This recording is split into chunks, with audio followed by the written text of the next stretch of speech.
It is October 11th, 2021. Among other things, it is Crowleymas Eve. So I hope you've put out all of you've hung your Crowleymas stockings up. I hope you got your Crowleymas tree uh, erected. It is also Monday, uh, Indigenous Peoples Day. Now, I would wish you happy Indigenous Peoples Day, but the indigenous people of the world are far from happy at this point in human history. All the more reason for us to recognize and honor their existence and their well being. Now, it used to be called, well, it still is officially Columbus Day. Now, I was raised in Columbus, Nebraska, and as you probably know, uh, as much as I love and honor my past and cherish my memories, uh, most of my memories of Columbus and the willful ignorance that seems to spread over uh, the entire consciousness of that portion of Nebraska, like some spoiled peanut butter that has been left too long to in the sun. Anyway, but am I bitter? No, I've forgotten all about it. Let's turn to something that I do love, and we've been talking about the Pantacle for the last few of our morning meetings. And remember, this is my Pantacle, and it is the magical weapon of the element Earth. Oh, you might have noticed that I'm bundled up today because it's a cold and blustery day in Sacramento. I just got back from a walk where I've got my coffee, and I'm still a little cold. Our house is a little chilly, but anyway, so much for my appearance. Let's get down to earth. I posted. There are other earth weapons. Okay, I posted a picture of my geomantic divination clay tray this morning. If you just cruise down on my page, you'll see it. And that is geomancy, of course, is an oracle of Earth, and for various reasons. And perhaps the best modern book on divination is, or geomantic divination, is our good friend John Michael Greer, who wrote just a few years ago, back in 2009, The Art and Practice of Geomantic Divination. It's a marvelous book, still in print. If you're interested in pursuing this form of divination, I strongly advise you, because your library will be woefully inadequate unless you have Brother Greer's book, Art and Practice of Geomantic Divination. And that would make the image that you see in that picture kind of make a little bit more sense.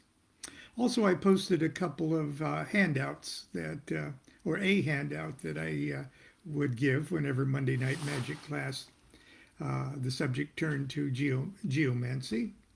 And I've posted that also on my Facebook page this morning. But just before the Brother Greer's book was released, he asked me to write the introduction to it, or was it perhaps it was the foreword to it. And not only was I honored that he would ask me to do that, but I had just so happened to have returned from a trip to Europe, an extended tour of Europe and England. And I had some material that was appropriate for Earth. And so I would like to read you that. I included it among my other forwards and introductions to other people's work just recently in my book, Allow Me to Introduce. It's got the best cover of any book I think I've ever written. It's so cool. Anyway, Allow Me to Introduce An Insider's Guide to the Occult. When you are shopping for Brother Greer's book on geomancy, pick yourself up a 6-pack of these too. Leave them by the door. When friends leave, give them a copy of it. Anyway, I'm going to read it to you this morning. The Art and Practice of Geomancy was the name of the book. Divination, Magic, and Earth Wisdom of the Renaissance was the subtitle of Brother Greer's book. I start with an epigram. Seek earth, and heaven shall be added unto you. A quote from Francis Bendick, who was probably Aleister Crowley. I love the earth. The driver pretended he didn't hear me. From the moment he collected me at the airport in Bristol, he allowed me to sit silently and be seduced by the charm and splendor of southwest England's green and pleasant pastures. Radstock, near Bath, in Somerset, was my destination. It was an area of the UK I had never visited before, so I had no idea how long I'd be able to savor my chauffeured religious experience. Never had I seen so many shades of green in all my life. It felt like I was living inside the swelling phrases of Blake's great national hymn, Jerusalem. And did those feet in ancient times walk upon England's mountains green? I'll spare you the rest. A countenance divine did indeed shine forth upon these clouded hills. It was heaven on earth. No, it was heaven of earth. I rolled down the window and inhaled the perfume of grass and soil warmed by the sun of mid-July. I love the earth, I said again, this time under my breath. I closed my eyes as if to take a snapshot of that moment, and was surprised to feel a tear burst over the lower lash of my right eye and coolly evaporate in the wind as it ran down my cheek. I assure you, in my jaded heart, such sensitive moments are a rarity, and usually only occur in the fleeting seconds that follow the first and second sip of a late afternoon martini. This day's rapture was most likely induced by the stress and debauchery of visiting 5 countries in 7 days, and the realization that after this lecture I'd be returning home to my own bed. Whatever the cause, I was drunk on earth, and wished the driver would stop the car so that I might stretch out in a field and soak the verdant ground with my tears of love. The mental image of such an awkward and unseemly act immediately erased such daydreams. But for the first time in my life, I realized deep down inside, to the very core of my soul, that the earth is a living, breathing, conscious being, an intelligence, a God, yes. And that I was her child. My flesh, her soil and mantle.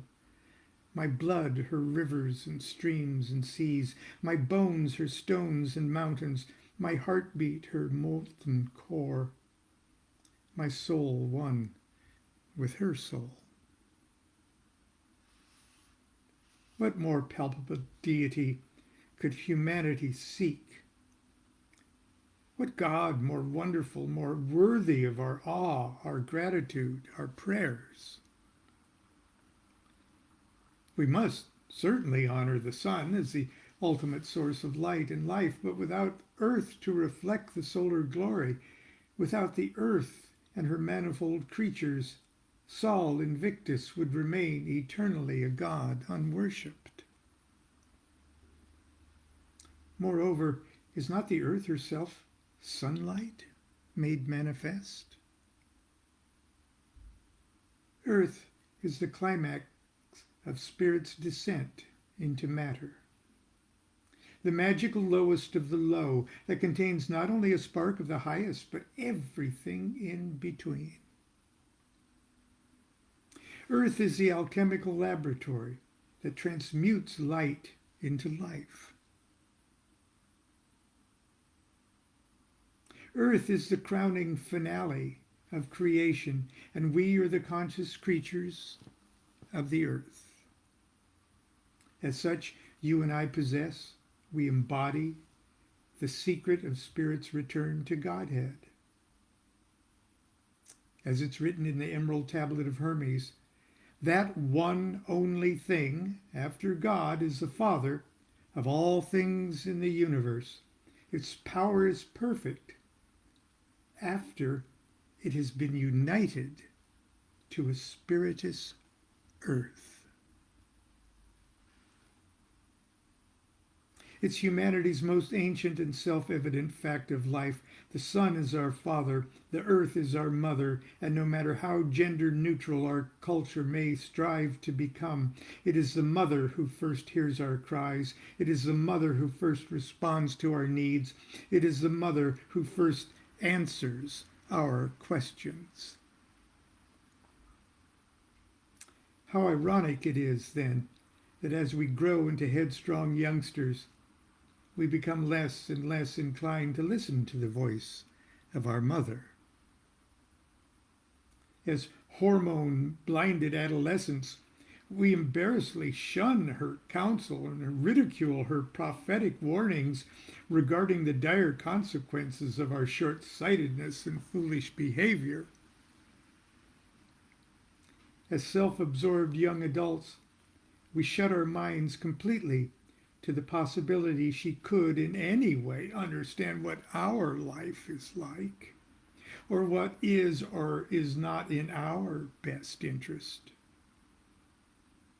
It's not until we've reached a significant level of maturity that we realize that we've been blessed since birth with our own personal, omniscient oracle, one whose unconditional love for us is beyond all human comprehension. For centuries, the art of geomancy has been a proper and respectful means by which we, as children of the earth, purposefully affirm our recognition of the earth as a living intelligence capable of understanding and answering our questions. The techniques and apparatus have varied from century to century, culture to culture, but its oracular vocabulary of 16 geomantic figures, each made up of one or two dots neatly stacked 4 high, have remained constant. My introduction to the art of geomancy came in 1974 when I purchased a tiny book by Israel Regardie titled A Practical Guide to Geomantic Divination. Its size was not intimidating, and Regardie's straightforward and seemingly sane approach to the subject made it all sound very appealing to a wide-eyed young proto-magician. An added attraction was the fact that geomancy had been, at the turn of the 20th century, a favorite oracle of the members and adepts of the Golden Dawn. And oh, how I wanted to be like one of those Golden Dawn guys. My expectations were high, perhaps too high for this oracle of Earth. I envisioned hairy little pipe-smoking gnomes popping up in my bedroom temple to grumpily answer my questions and lead me to buried treasure in the backyard. What I found was what appeared to be an abbreviated and not very exciting variety of astrology. What does astrology have to do with an Earth article? I was really hoping for something quick and easy I could do without having to study a bunch of other stuff. Geomancy was starting to look like work. I nevertheless gritted my teeth and dug into the tiny book. In doing so, I received my first, albeit remedial, lessons on the nature and basic meaning of the planets and signs of the zodiac, and of course the names and meanings of the 16 geomantic figures. I have to confess that my first attempts to divine with geomancy were, from my perspective, abysmal failures. Not only did I not know enough about astrology to get a clear answer out of the chart that my dot juggling had generated, but my interpretations of what I thought I did understand turned out to be patently wrong, as future events proved in objective reality. I asked, almost forced Constance to give it a try. She has Taurus rising in her natal chart. She's got a green thumb in the garden. She's the darling of all animals, insects, and flowers. I hope perhaps her earthiness would be more in harmony with the art. She protested she didn't want to consult the dirt oracle. That's what she called it, the dirt oracle. Still, she was a good sport and reluctantly agreed to ask a question and proceeded to generate her 4 mothers by 16 throws of tiny pebbles on the kitchen countertop.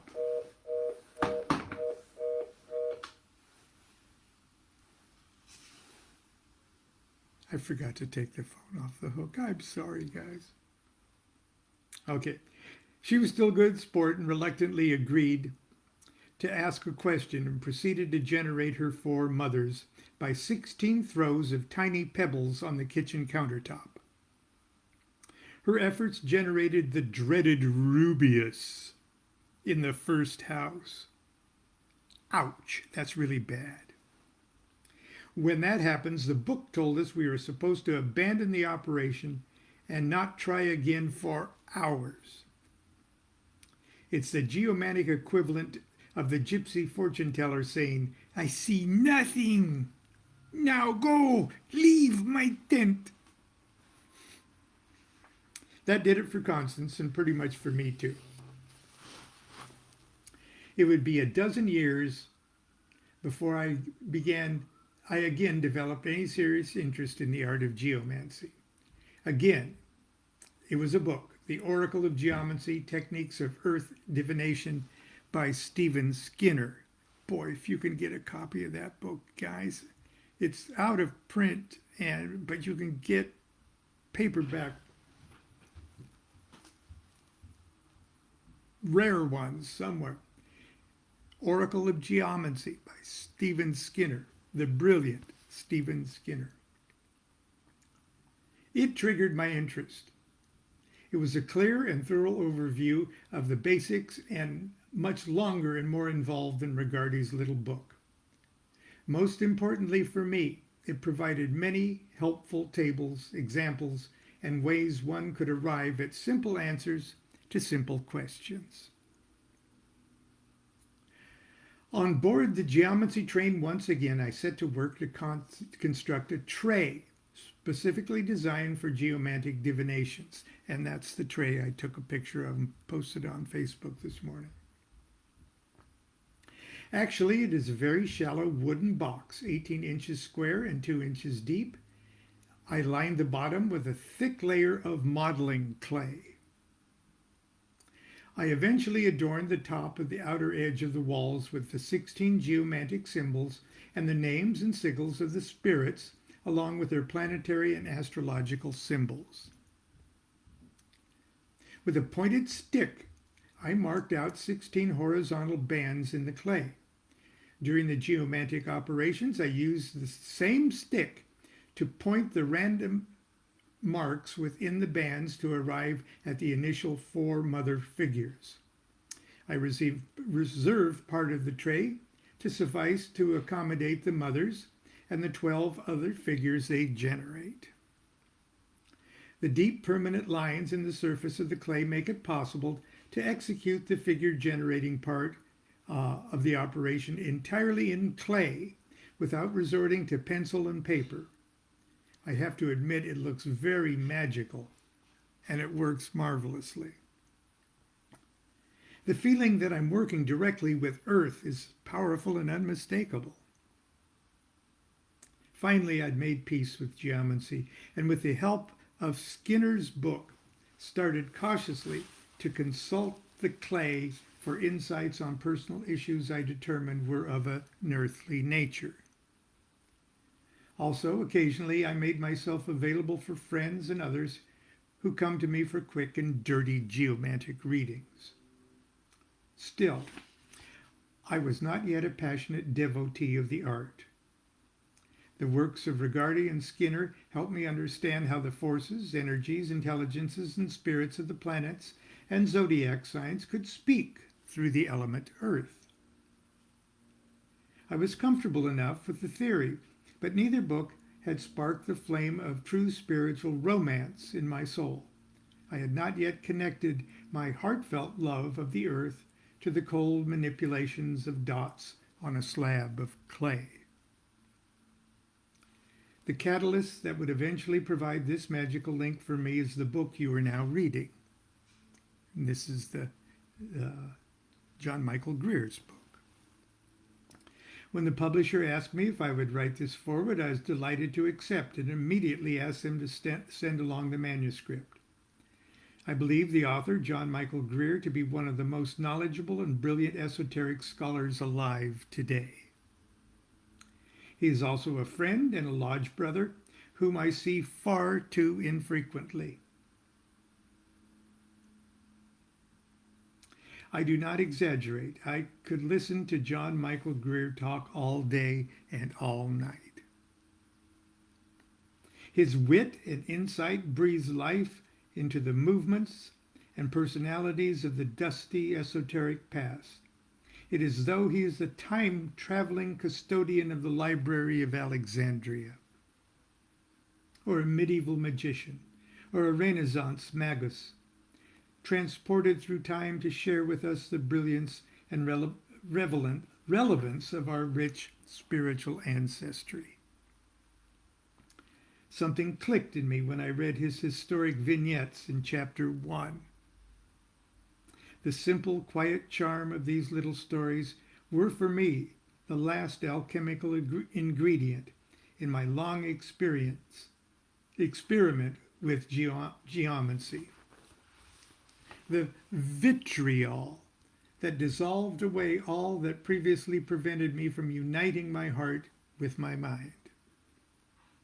I devoured the rest of John's magnificent book with the passion of a teenager who has just discovered poetry.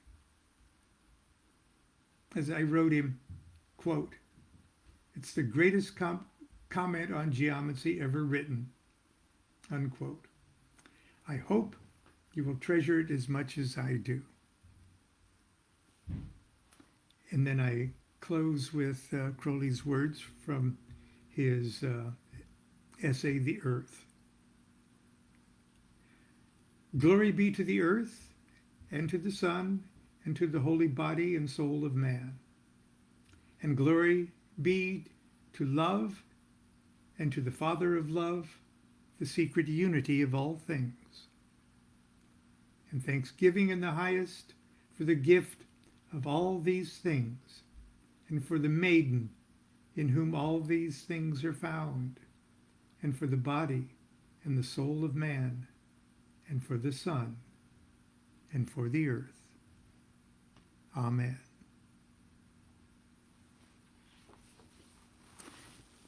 And that's where we'll leave the reading for today. I know it's a little long for a Monday. We're going to take our subject, the earth and Pentacles, one more day and tomorrow, because the ultimate Pentacle, the ultimate expression of at least my Pentacle, is actually the tarot. The tarot is a 78-part Pentacle. And I'll explain how and why and how you, if you have a deck of tarot cards, already have a supreme Pentacle. Okay. Have a great week, everyone. Hopefully I'll be able to dress in cooler clothes tomorrow. Anyway, continue to have a good week. Continue to be good to yourself. Be good to each other. Get every vaccine that you are qualified to take. Do what thou wilt shall be the whole of the law. Love is the law. Love under will.